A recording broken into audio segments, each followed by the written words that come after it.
welcome to the African News Update on Top Accolade News. The headlines: Namibia votes in pivotal election. Policymakers urge bold economic reforms at African Conference in Botswana.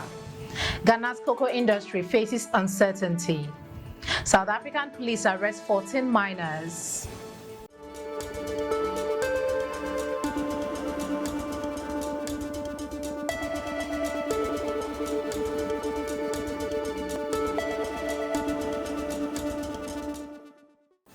In politics, Namibia votes in pivotal election. Namibia began voting on Wednesday in what is shaping up to be a historic election, with the ruling SWAPO party facing its most significant challenge in decades. Around 1.4 million Namibians are registered to vote for a new president and parliament amid growing frustration over high unemployment and economic hardship, especially among young people.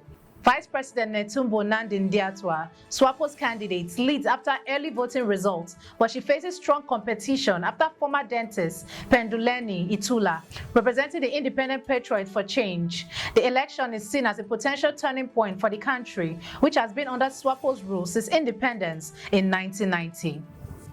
Shifting focus to economy, policymakers urge both economic reforms at African Conference in Botswana. At the African Economic Conference in Botswana, policymakers and experts called for urgent economic reforms to enhance resilience and secure Africa's economic future amid rising global uncertainty. Botswana's President Duma Boko emphasized the need for African leaders to take responsibility for past policy failures and focus on diversifying economies, particularly beyond reliance on natural resources. With youth unemployment and escalating conflict posing serious challenges, experts urge government to adopt homegrown solutions and prioritize industrial policies that foster inclusive growth. Moving to agriculture, Ghana's cocoa industry faces uncertainty. In a move aimed at securing cocoa supplies, international buyers have made over $500 million in upfront payments to Ghana State Marketing Board, Cocoa Board. This comes amid an overhaul of the country's 3-decade-old cocoa marketing system, which has shifted the financial burden from banks to private traders and processors. While this new system eliminates interest costs, it has also exposed the cocoa sector to significant risk, with traders facing the possibility of further financial losses due to unfulfilled contracts and uncertain crop yields. The industry is now grappling with fears of supply shortages, which could lead to higher cocoa prices and reduce availability for chocolate manufacturers worldwide.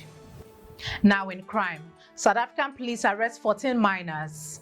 In South Africa, police have arrested 14 individuals who emerged from a gold mine where an ongoing standoff between unauthorized miners and authorities have been escalating. Among the arrested was a teenage boy visibly injured. Authorities believe that up to 4,000 miners remain trapped underground in a vast network of shafts with little food or water. The miners, known as Zama-Zamas, are hiding to avoid arrest by police as illegal mining in the area continues despite crackdown. Rescue efforts are complicated by potential dangers such as armed criminal gangs and toxic gases in the mines, with authorities considering new evacuation strategies. You are watching the African News Update on Top Accolade News. Do stay with us. Still to come.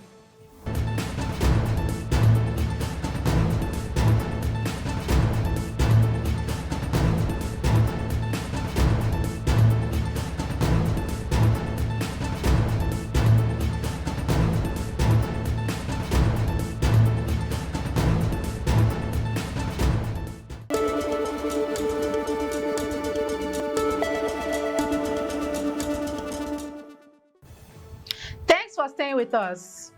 Still in crime, Rwanda extradites terror suspects to India.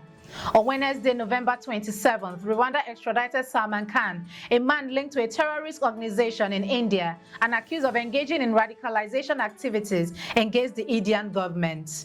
Khan, who was arrested on September 9 following an Interpol red notice from India, was handed over at Kigali International Airport.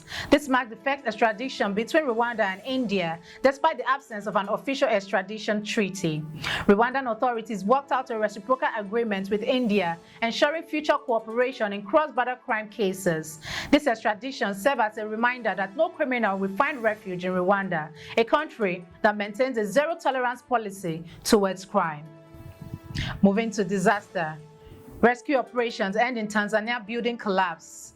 Tanzania's government has officially ended rescue operation following the collapse of a 4-story building on November 16th.